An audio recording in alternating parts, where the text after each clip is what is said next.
From LinkedIn News, I'm Leah Smart, host of Everyday Better, an award-winning podcast dedicated to personal development. Join me every week for captivating stories and research to find more fulfillment in your work and personal life. Listen to Everyday Better on the LinkedIn Podcast Network, Apple Podcasts, or wherever you get your podcasts.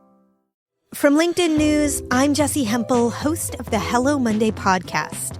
Start your week with the Hello Monday podcast. We'll navigate career pivots. We'll learn where happiness fits in. Listen to Hello Monday with me, Jessie Hempel, on the LinkedIn Podcast Network or wherever you get your podcasts. Hey, I'm Kwame Christian, and you are about to step into the world of Negotiate Anything, the #1 negotiation podcast in the world where we teach you how to make difficult conversations easier while getting more of what you want in the process.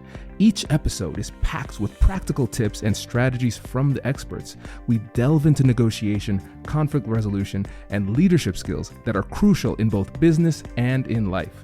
Whether you're closing a deal, managing a team, or navigating personal relationships, Negotiate Anything provides you with the tools you need to succeed. Our conversations are real, relatable, and most importantly, rooted in practicality. So if you're ready to transform your conversations and elevate your negotiation skills, join me on Negotiate Anything. Subscribe and listen on Apple Podcasts, Spotify, or wherever you love to listen. Let's make every conversation a winning negotiation. Patrick, thanks for joining us today. Hey, Kwame, boom, let's do something big. I'm excited to have you, man. We have been engaging on LinkedIn for years now. So it's great that we're able to finally meet. And I feel like this is long overdue. So how about you get us started by telling us a little bit about yourself and what you do? Really, I started working as a little boy. So my view of the world is a little bit different than others. I joined the publishing business very, very young. I went and did a co-op when I was in high school. And, they said, do you want to go off and check out the steel factory, Pat? And I went, no, I don't think so. There's a newspaper in town, a daily, the Hamilton Spectator. I'd like to go there. They said, sure. So they sent me. I walked in. There's all these people smoking cigarettes, drinking coffee, making little drawings and stuff like that. They're on the phone. They're having a great time. And I thought, oh, my God, that's me. I belong here. This is fun. So I went back to high school and I said, I don't do sciences. I don't do math. I don't do geography. I don't do history. And they said, what do you do? I said, anything that's business. Otherwise, I'm not in. You got to find something else for me to do. So long story short is that I did switch over, but I was many times the only guy in the class. It was all female because in those days, what they did was they trained women to work in office environments. After the Second World War, women who were making munitions and trucks and tanks and all the rest of it, they had to give those jobs up for the men when they came back from the war. So what they had to do is they had to upskill into office jobs. You got to make a better life. We're either going to strengthen our back and learn how to be self-sufficient, or we're just going to end up working in a factory, and that doesn't work for me. For the listeners who are listening just auditorially, can you give them a background on what years we're talking about at this time? 1971 to 75. And I would have been 14 to 18 years old. I lied at age 15 to get into the piano moving business because the money was good. And it was just like a great journey. So what I did was I created my own education so that I could build out. And now I coach PhDs on how to write books, launch products. I help them with things like product distribution because I'm a launch guy. I launched a lot of products for the 3 or 4 biggest companies that I worked for near the end. So I spent just under 30 years in corporate sales. And my lifetime deal book, as we spoke about beforehand, is between $350 and $400 million. But it could be more, but it certainly isn't less. I launched a lot of products because I knew how to do it. And, my colleagues were spending all of their time trying to figure out how to market stuff. I wanted to figure out how to resize things. And the reason that I left the business was I had been in line for directorships forever, and I didn't really care about management. I really cared more about the impact that I could have on the publishing business, which is how I came to write my books from a news perspective, not from a I need a book perspective. I didn't intend to write any books. I just started writing stuff for my company, Centroid Trading and Marketing. What happened was that I was getting all these weird calls from people saying, I just read what you said this morning, talking to a couple of trading companies. They want me to fill in all these forms, and you just seem to have this edge on what we should be doing. And quite frankly, in some cases, we're just not brave enough to do what you're recommending. So would you come on in? And that's how I built my business out. It's incredible. And I love how organic it was. This wasn't contrived in any way. Looking back, the steps make sense. Obviously, at that moment, you're probably saying to yourself, where is this going? Now it makes complete sense how you got to this point. And Patrick, one of the things that really drew us together online was our love of negotiation strategy.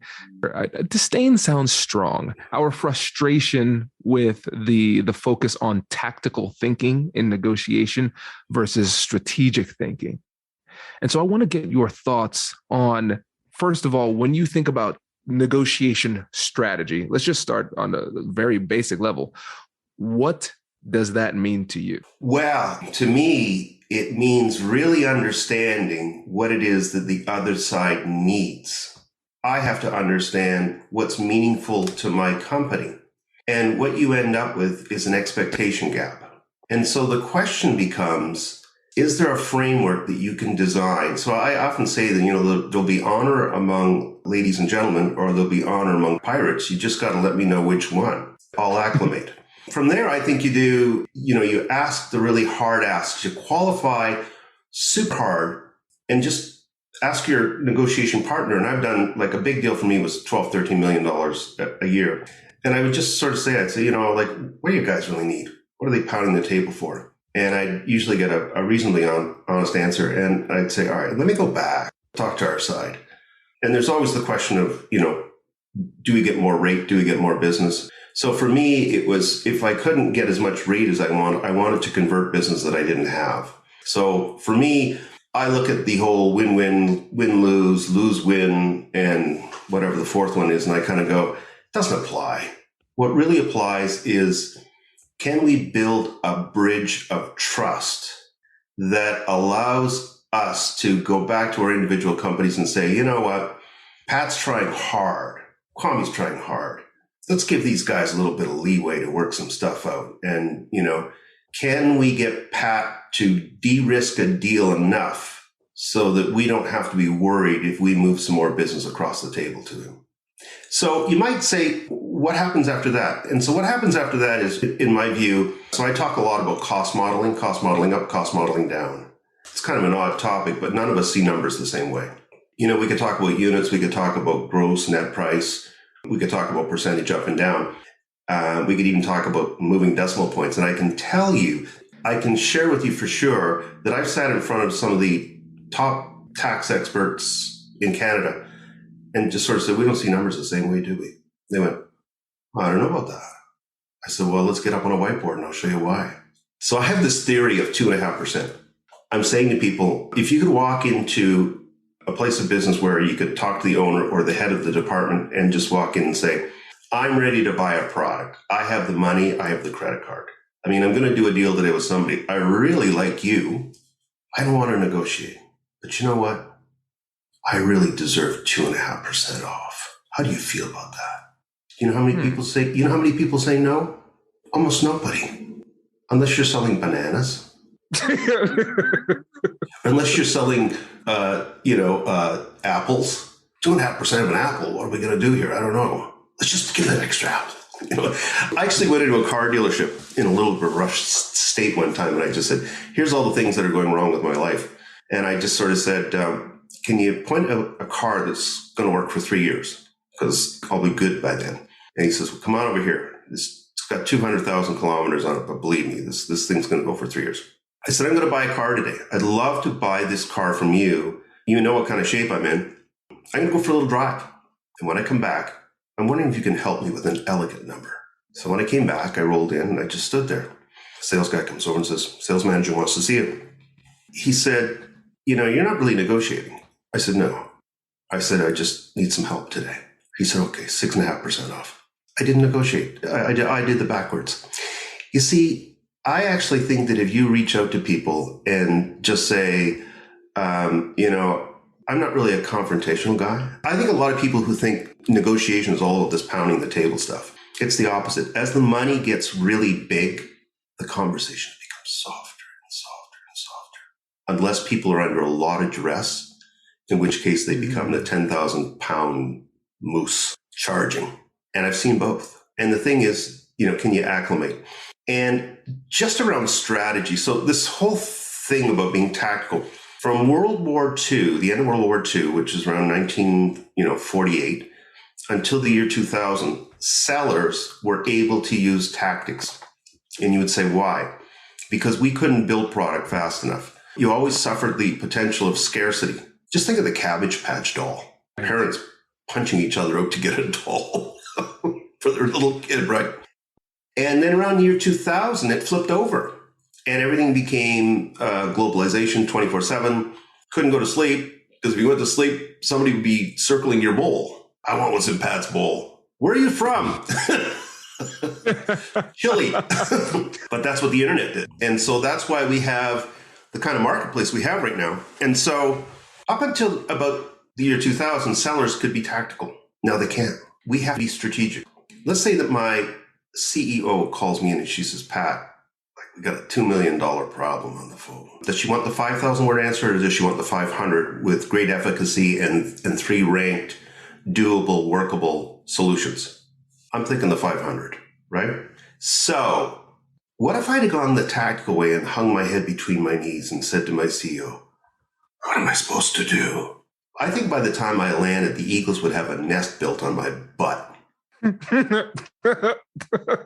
She'd drop kick me right out the window. I don't care how many stories up I'd be in. I'm hoping the fall would kill me. You see, to me, that's how much the world has changed. And we talked briefly about just styles of negotiators. Beautiful book on styles written by Marcus Buckingham. He expands the whole style thing. I think it gets a little bit confusing. And then you go the other end of the spectrum where you've got, in the negotiation world, says there's only 3 negotiation styles that exist. Well, if that's the truth, then there are really only 3 people styles that exist.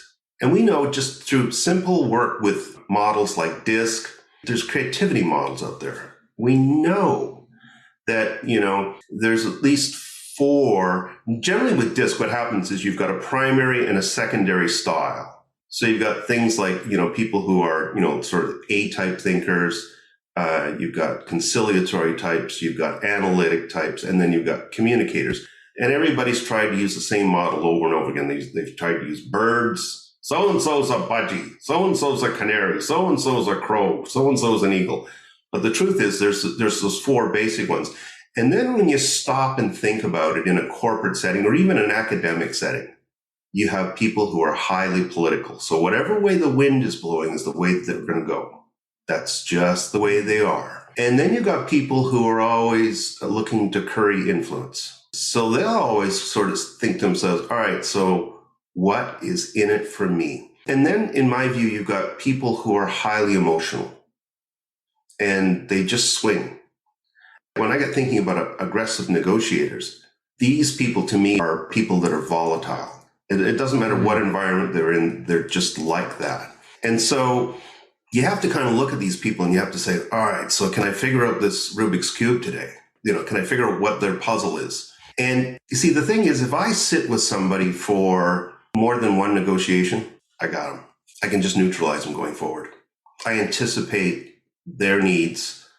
I insert deeds. In a negotiation, I always want to be the first person to give something. See, I really believe in the law of reciprocity. I just think it looms large. Now, are there high self-interest people? Of course there are. But in the corporate world, it generally doesn't work that way. Now, I used to negotiate with Walmart for about a decade. And I can tell you it's it's like the Wild West when you go in there. You go into a little meeting room, there's 4 stacking chairs, there's no paintings on the wall, there's a little window about that wide, and every 27 minutes somebody's pounding on the door saying, you gotta get out of there, we're the next in. And so what you have to do when you go into Walmart is it's like, boom, your proposal hits the table. Sometimes you put an executive summary on the front just to get to price, and then you just kind of go through, here's the value equation, here's how I've de-risked it, here's the reason why if you don't buy it, you're going to wake up in the morning and you could just go crazy that you didn't do it and somebody else did. Does it work all the time? No. But that's the impact of that's their corporate culture. I know that when I walk into any building, I'm walking into their house and their rules and their culture. And so it's up to me to try and figure out how I sound like them as quickly as possible. So I'm laying down those trust planks across the bridge so that I can start to sound like an insider. And as an insider, I can offer up creative options which are meaningful to them. You see, the worst thing you can do in a negotiation is go in with stuff. Anybody can buy stuff. What people will pay money for is creativity. You show anybody in the business world, in the legal world, in the medical world, how they can have a market advantage for 2 months, and they'll crawl over broken glass to get at you. And price is not a problem. Competitive advantage, think about it. It's huge. Hello, my friends. Before we get back to today's episode, I want to ask you a question. Have you ever wondered how to elevate your team's negotiation game and how you can help the folks on your team have better, difficult conversations? At the American Negotiation Institute, we offer transformative keynotes and workshops tailored to empower professionals with top-tier negotiation and conflict resolution skills. Whether it's a keynote for your next event or hands-on training for your team, we've got you covered. Don't just negotiate. Master the art with the American Negotiation Institute. Click the link in the description to find out more. Elevate, negotiate, and succeed. Hi, this is Alex Kantrowitz. I'm the host of Big Technology Podcast, a longtime reporter and an on-air contributor to CNBC. And if you're like me, you're trying to figure out how artificial intelligence is changing the business world and our lives. So each week on Big Technology, I bring on key actors from companies building AI tech and outsiders trying to influence it, asking where this is all going. They come from places like NVIDIA, Microsoft, Amazon, and plenty more. So if you want to be smart with your wallet, your career choices, in meetings with your colleagues, and at dinner parties, tune into Big Technology Podcast on your app of choice. So I'm picking up some themes here. So first, we're talking about the need to establish and build trust. And we're also talking about how we can minimize risk so it feels safer to them to do business with you, so they're not worrying throughout the interaction or worrying about giving you future opportunities.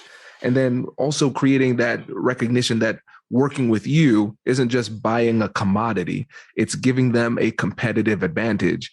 And then, correct me if I'm wrong, but it sounds like for you, strategy is figuring out what you need to do to accomplish those goals. Trust, minimizing risk, and those type of things. So my philosophy on negotiation is remove negative risk, add positive risk, maintain the relationship, and do smart deals. Don't do deals that don't have enough profit in them, because profitless deals always leak. That's known as a strategic deal. That was the fourth one of the four quads. We only use strategic deals on very rare occasions when we're trying to block somebody. So it's the only reason we do it. Otherwise, why would you do a profitless deal? You wouldn't do it. Exactly.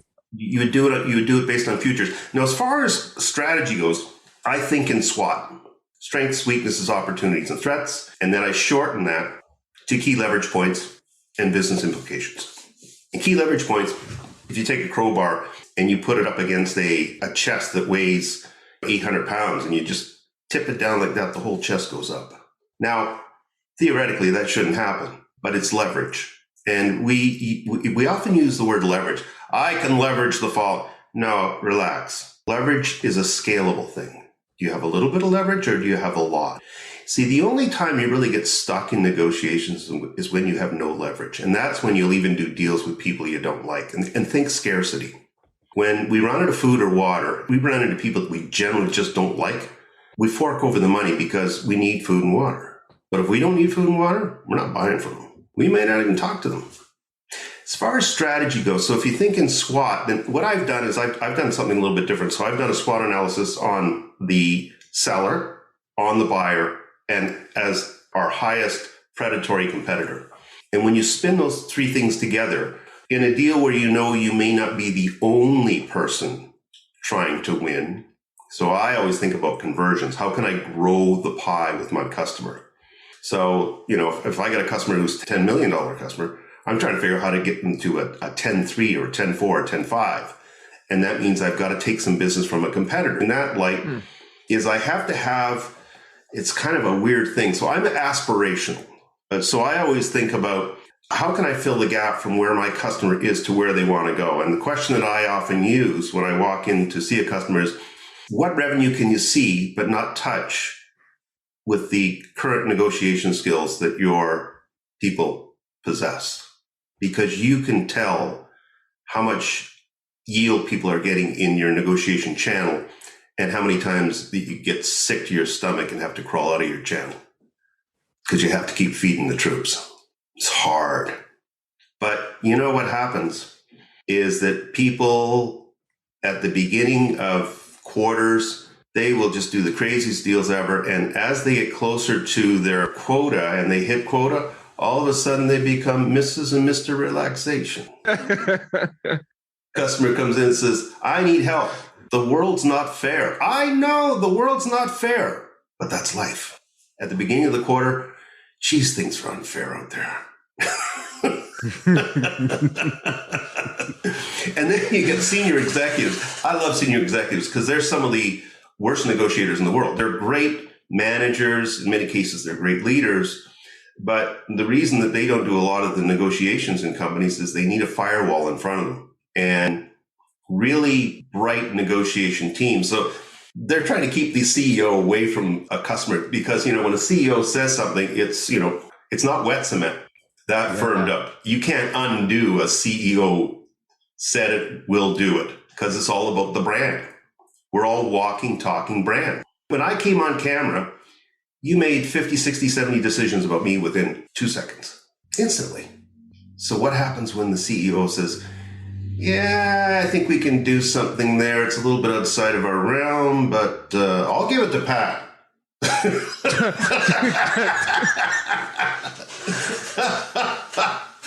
Oh, so those are some of the things that happen. So as far as strategy goes, I think I've talked to you about, how I think in SWOT and leverage and business implications, which are the thing that keep you up at night.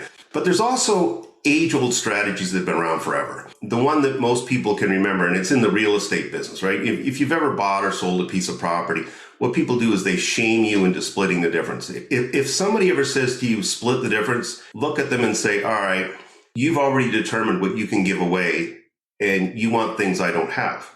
Think about it. Think about it. So let's say that you qualified for a $300,000 mortgage. You're looking at a place that's just outside. It's like, I don't know, it could be like 340 or 350 because your real estate agent took you there. It's an aspirational thing, right? The seller comes back and says, I know you've only got $300,000, but you know what? If you can meet me around $319,500, then we got a deal. Well, you haven't been qualified for $319,500. You got to go back to the bank now. But that seller always knew that they were slightly overpumped on the price, which is why splitting the difference for them made perfect sense. It's the laziest negotiation strategy in the world. It's one of the most manipulative. Let me go the other way. Oftentimes in the corporate world, I ran into a friend of mine, Steve Kosick, and he was like a Da Vinci. He was a Michelangelo to watch him negotiate. He was the most beautifully theatrical, in-control negotiator I'd ever seen. And his annual budget was $100 million in media spend for the Hudson's Bay Company, department stores. So I remember the first time I saw what he did, and I went, oh, man.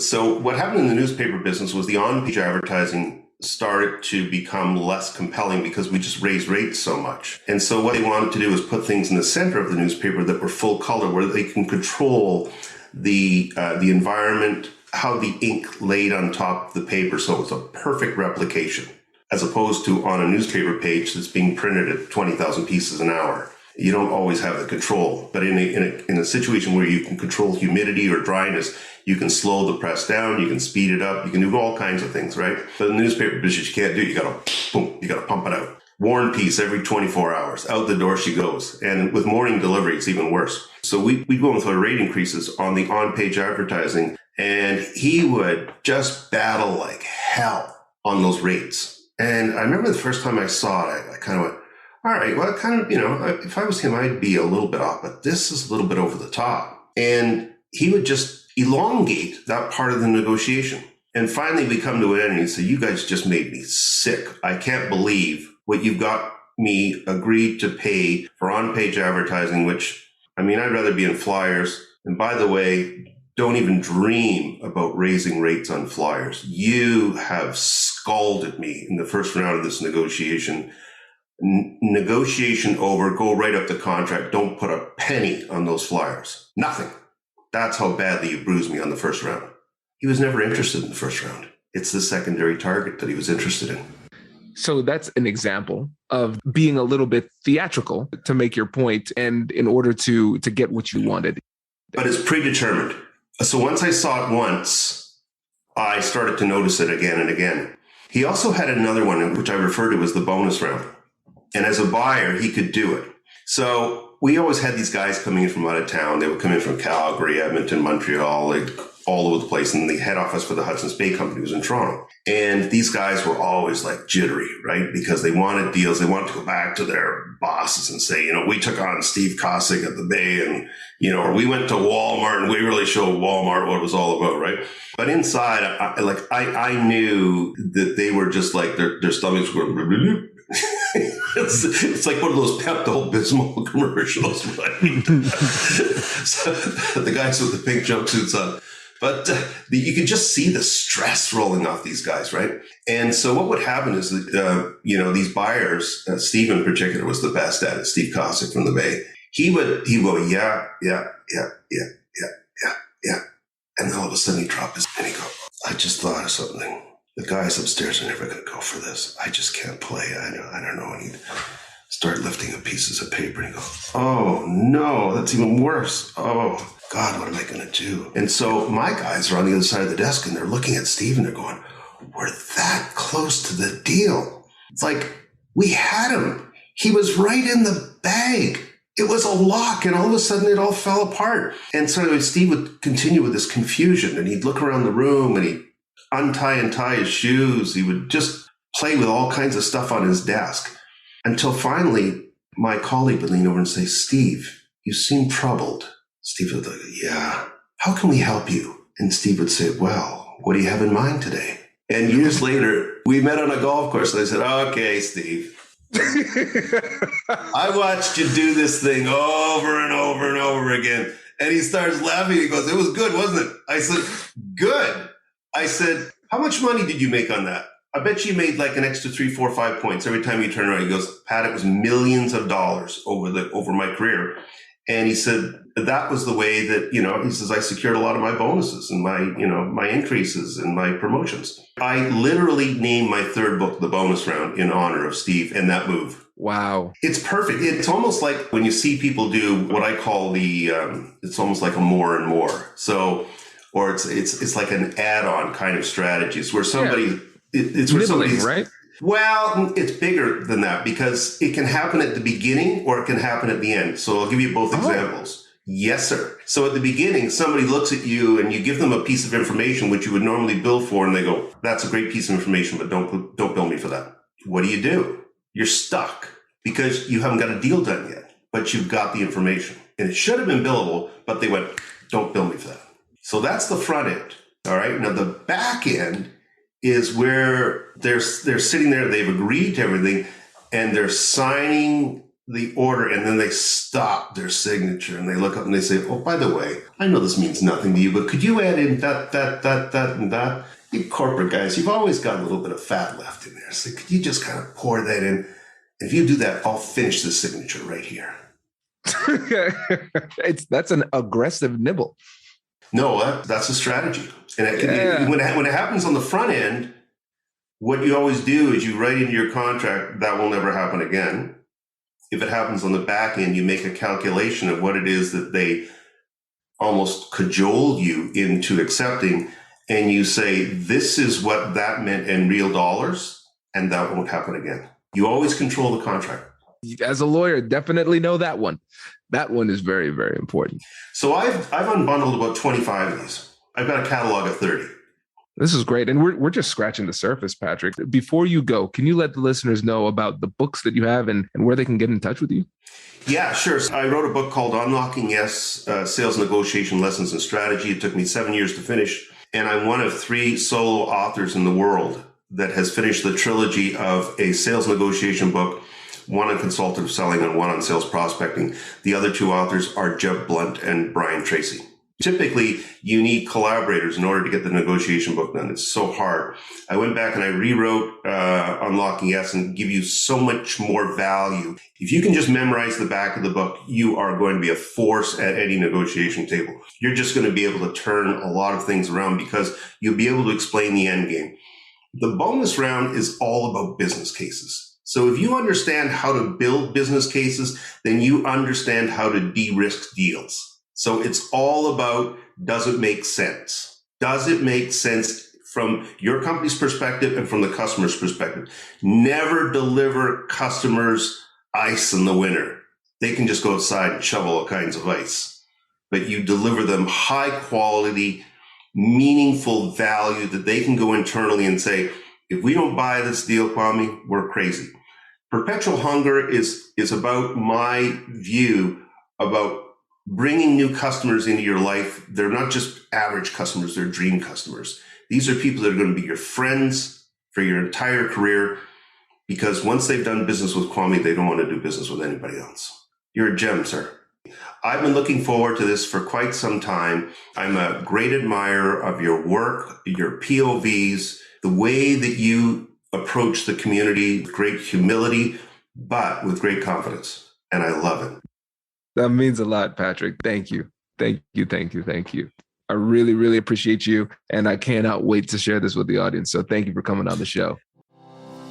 Congratulations! You've just joined an elite club. By listening to a full episode, you're now officially on the Negotiate Anything team. So welcome aboard. What most team members do is they subscribe to the podcast because that allows them to automatically get the latest episodes of the show.